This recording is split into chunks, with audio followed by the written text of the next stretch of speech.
네, 경제 현안을 보다 쉽게 풀어보는 경제 읽기 시간입니다. 오늘도 다양한 경제 이슈들 김광석 한양대학교 겸임 교수와 함께 짚어보겠습니다. 어서 오십시오. 네, 안녕하세요. 네, 안녕하십니까.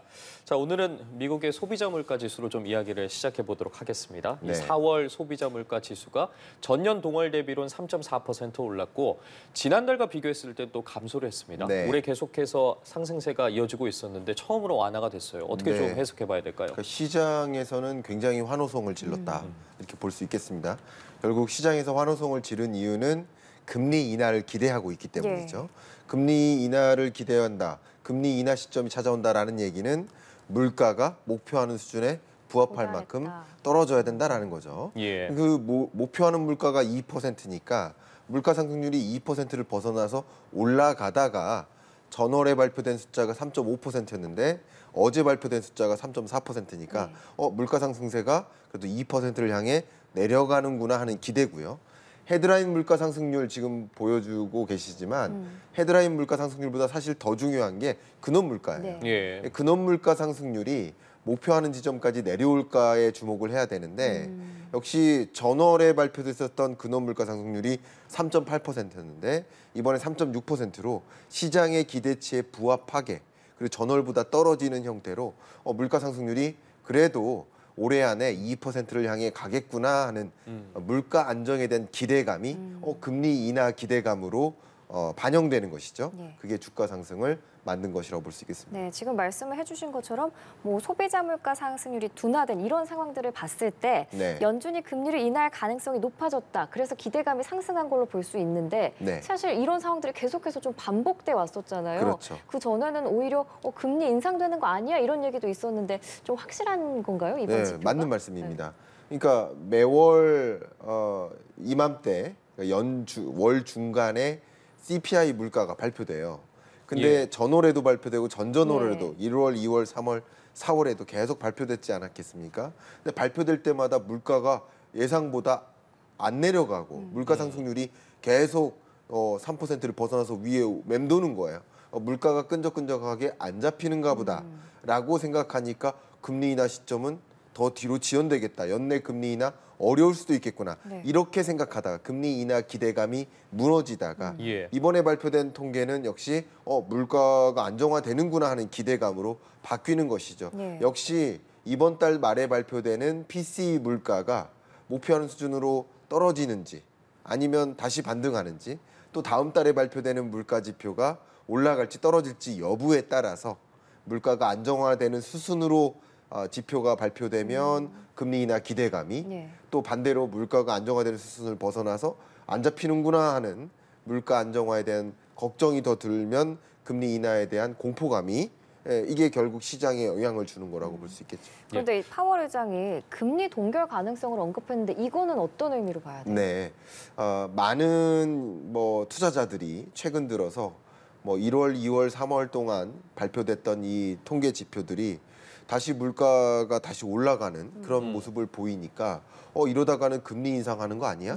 추가 금리 인상하는 거 아니야? 이런 우려를 좀 하셨었어요. 더군다나 3월, 4월, 5월 중에 중동 불안 문제가 커지면서 국제 유가가 다시 고조되면 그러면 우리가 고려했던 염려했던 고물가가 다시 제기되고 그러면 2차 인플레가 오면 다시 또 5.5% 금리가 아니라 더 추가적인 금리 인상하는 거 아니야? 하는 걱정을 하던 터에 이번 암스테르담에서 열렸던 한 대담회에서 파월 의장이 추가 금리 인상은 없다. 그러니까 추가 금리 인상이 아니고 5.5% 이 기준금리면 충분히 물가를 안정화하는데 제약적인 통화정책 기조다. 그러니까 금리 인상은 걱정하지 말라라는 표현이니까 이 표현도 금리 인상 우려를 시장에서 버리게 이제 불식시키는 과정이니까 시장이 또 기대했던 거죠. 그런 여러 가지 것들이 작용한 것이 지금의 외환시장, 주식시장이라고 볼 수 있겠습니다. 그럼 지금 이 시점에서 시청자분들께서 이런 생각하고 계실 것 같아요. 그래서 그렇다면 우리 기준금리 어떻게 되는 거냐?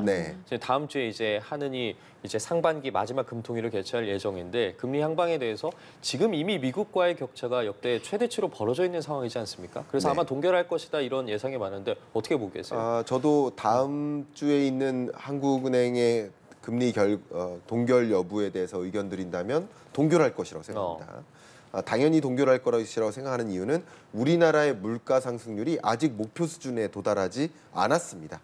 목표하는 2% 목표 물가 수준에 부합해야만 금리를 인하할 만한 여건이 조성되는 것이니까 미국의 기준금리 격차를 고려하는 것을 떠나서 우리나라 내부적인 상황만 봐도 금리 인하할 만한 여건은 조성되지 않았다 의견을 드리겠습니다. 근데 많은 분들이 이제 주시는 질문이 뭐냐면 한국은행이 만약에 물가가 안정화되면 선제적으로 미국보다 앞서서 금리 인하할 수 있습니까? 라는 질문을 주시는데 네. 저는 이렇게 답변 드릴게요. 있습니다. 있지만 가능성은 많지 않다. 이렇게 의견 드릴게요. 있습니다. 왜냐하면 지금도 브라질 그리고 스위스, 스웨덴, 멕시코, 헝가리 수많은 나라들이 미국보다 기준금리의 수준이 낮은데도 먼저 금리를 인하하기 시작했어요. 이미부터. 그러니까 자국의 경제 여건을 놓고 금리 인하 여부를 판단하는 것이기 때문에 금리 인하는 가능한 겁니다. 그러나 이 한미 기준금리 격차가 더 벌어짐에 따라 나타날 여러 가지 부정적 영향이 있겠죠. 외국인 자금의 유출이라든가 이런 우려보다 우리 금리를 동결함으로 인해서 우리 한국 경제에 나타나는 영향이 더 심각하다라고 판단 내리면 인하하겠죠. 그러나 이것을 저울질하면서 우리 한국은행에서 의사결정을 내리겠다. 그래서 지금으로서는 이 영향보다는 내부적인 영향 이것을 더 고려해서 인하하지 않겠느냐 하는 생각들도 있는 분들이 계시지만 지금으로서는 금리 인하할 여건이 조성되지 않았다. 이렇게 답변드리겠습니다. 결국 가능하지만 가능성은 낮다. 가능성은 매우 낮습니다. 해석을 하면 될 것 같습니다. 네, 역시 이런 금리 인하에 대한 기대감은 시장이 가장 빠르게 반응을 했습니다. 네. 밤사이에 뉴욕 증시 3대 지수가 사상 최고치를 기록한 건데 우리 증시 시장도 괜찮았죠? 네, 그렇습니다. 네. 저도 이제 사실 제 개인 채널을 가지고 있어서 어제 밤이죠. 9시 반에 CPI 물가 지표가 발표됩니다. 그러면 저는 라이브로 이것을 해석해 드립니다. 그러면 한마디로 딱 던집니다. 뭐냐면 물가 지표가 전월보다도 둘 다 떨어져요. 근원 물가, 헤드라인 물가 둘 다 떨어져요. 시장의 기대치에 또 충족해요. 이 결과는 뭐예요? 시장이 환호할 만한 주제다.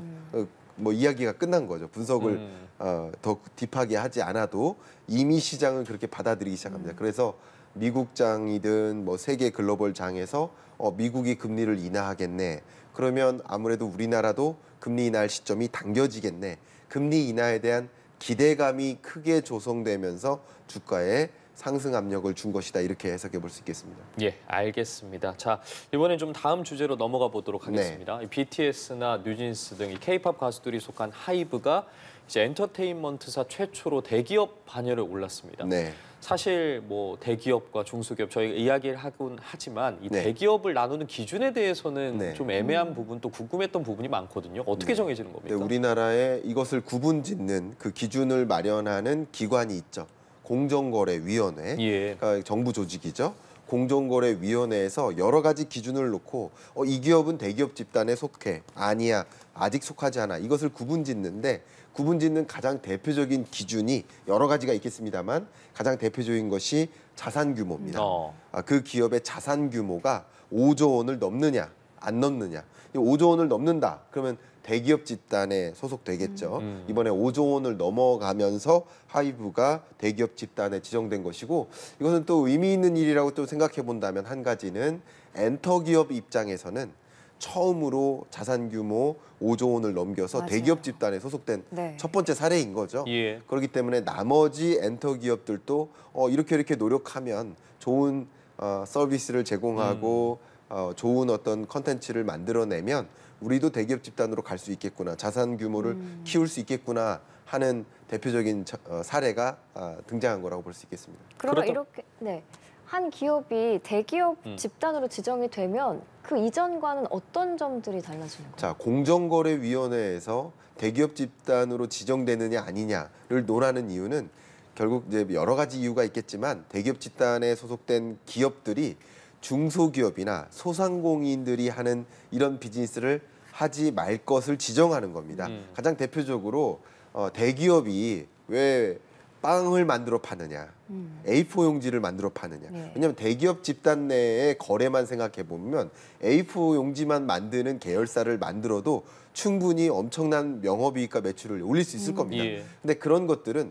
대기업 집단은 중소기업에게 기회를 줘라 하면서 대기업 집단에게 어떤 경제적 규제를 만드는 조치라고 볼 수 있겠어요. 그런 것들이 단행되기 때문에 대기업 집단에 소속되는 것이 좋은 거라고만 볼 수는 없겠죠. 이 기업 입장에서는 예, 그런 여러 가지 규제 조치들이 추가적으로 단행된다 이렇게 의견을 드리겠습니다.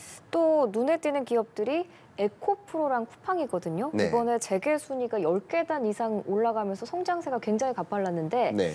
역시 뭐 키워드는 2차 전지, 네. 또 온라인 유통 이런 거겠죠? 네, 결국 이 자산 규모에서 여러 가지 자산이 있겠지만 또 자기 자본이 있지 않겠습니까? 자기 자본이 바로 주식이에요.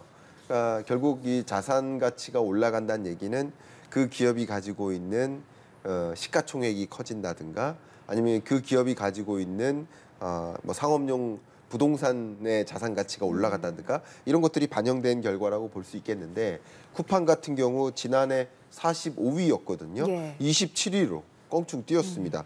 에코프로도 47위로 껑충 뛰었습니다. 네. 결국 시가총액이나 자산 규모 면에서 긍정적인 기회를 많이 봤기 때문에 그런 것들이 반영되어서 이제 대기업 집단에서도 이 순위가 또 상향 조정된 것이다 이렇게 볼 수 있겠습니다. 예. 끝으로 좀 이 내용도 짧게 좀 여쭤볼게요. 네. 이 하이브 전체 이제 지배력을 행사하는 동의인이라고 하잖아요. 즉 네. 총수 역할을 하는데 그렇습니다. 이제 방시혁 의장이 지정이 됐는데 네. 반면에 쿠팡 같은 경우에는 이 김범석 의장이 아니라 법인 자체가 동일인으로 지정이 됐거든요. 이 네. 부분에서 어떤 차이가 있는 건지 좀 설명해 주시죠. 네, 그러니까 동일인으로 지정된다. 그러니까 동일인이라는 이 법률상 언어는 예. 기본적으로 그 기업을 경영적으로 지배할 수 있는 사람이냐. 그 경영적으로 지배하는 사람이 인격체일 수도 있고 법인일 수도 있는데 예. 방시혁 이 대표이사라는 분이 소위 하이브의 동일인으로 지정된다. 그러니까 경영 의사결정자, 그러니까 지분 구조 말고도 충분히 경영 의사결정 영향력이라는 면에서 동일인으로 평가됐다라고 소위 대기업 총수로 지정됐다 이렇게 의견을 보내드릴 수 있겠습니다. 네, 알겠습니다. 오늘 경제 읽기 김광석 한양대학교 겸임교수와 함께했습니다. 고맙습니다. 네, 감사합니다. 고맙습니다.